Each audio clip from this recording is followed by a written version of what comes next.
আসসালামু আলাইকুম। রমজান মাসে রুমে আমরা 10 জন থাকি আর এখানে আছে 12টা বোতল। রমজান মাসে সবচাইতে পানি বেশি আমাদের প্রয়োজন হয়।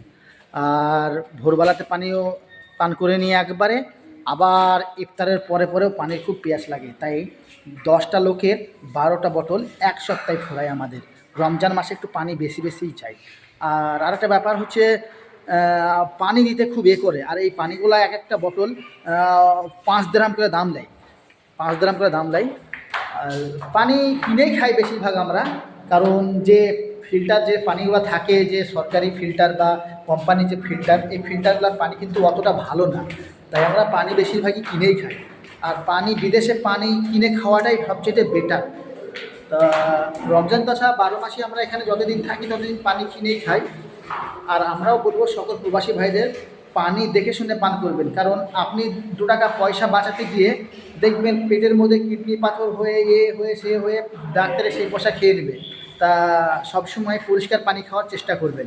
সুস্থ থাকবেন, ভালো থাকবেন। আল্লাহ হাফিজ।